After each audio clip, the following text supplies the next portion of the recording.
So this is yet another case of you're dealt a card, a shit card, and in that you learn something that helps you that now you can share with other people.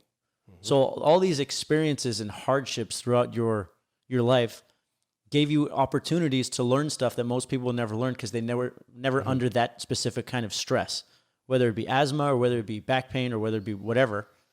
And you used it to learn, get certifications, do all this stuff, and then out the butterfly emerges.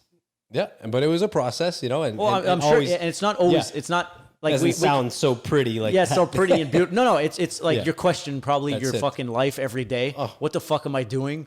No, but even after that, even after when I came out of that, it was like, you know, is this what I really want to do? And you know, there's always those questions that you end up asking yourself. Do we ever really know? Yeah.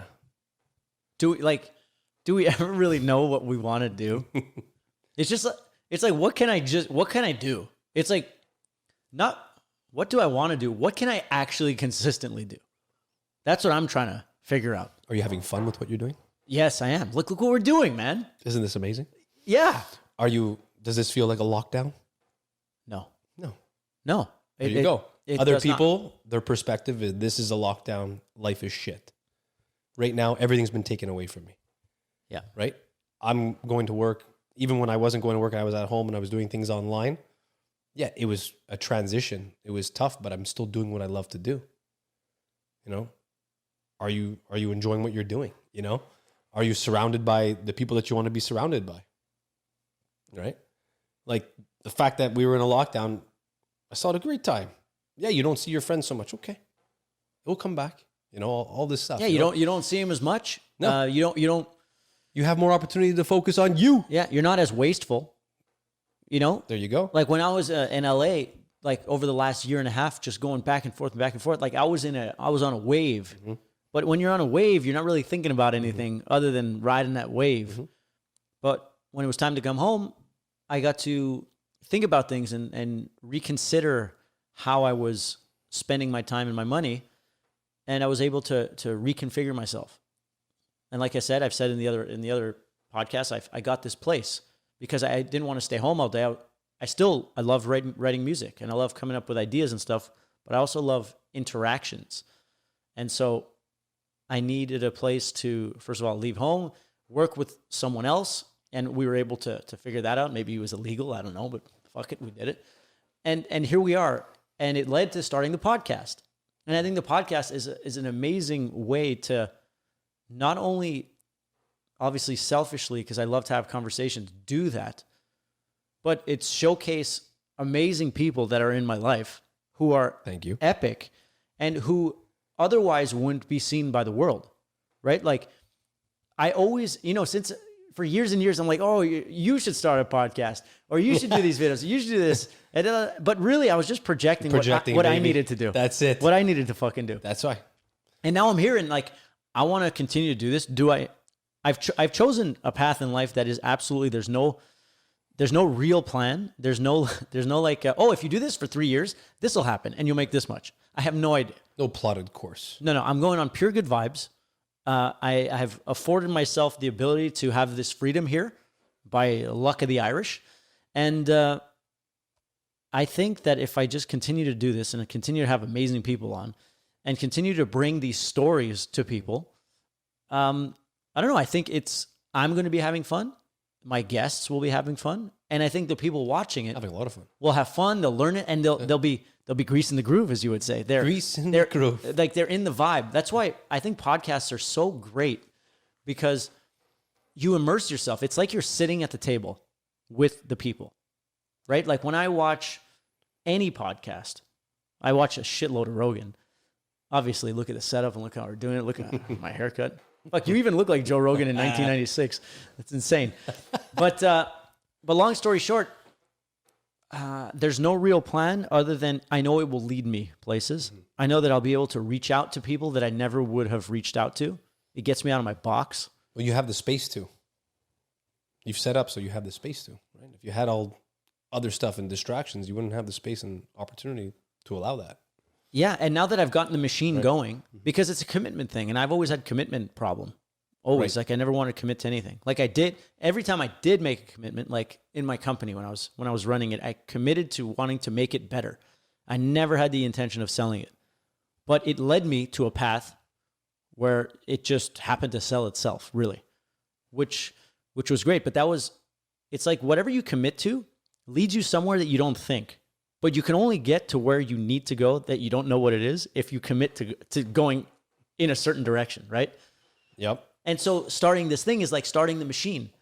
Like I'm going to get it started now, and now I have to keep putting coal in it, in that fucking train. I got to keep going. So it's just going to keep going because I committed to doing it. 6 months ago, my producer in LA was like, oh, you should start a podcast. And I'm like, no, man, I'm not going to do a podcast. Fuck. Plan things and set up every week. I don't want to be held down. I don't want to be held down. You know, that's classic me. I never want to be held down.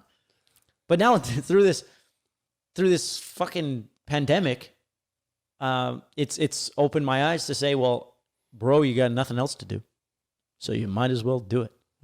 And all the other things that you were doing seem what now? Well, they're all still rolling. Yeah, but like if there was no pandemic, all those things that you would have been doing instead of being here and doing what you're doing right now would have just been chasing my tail. There you go.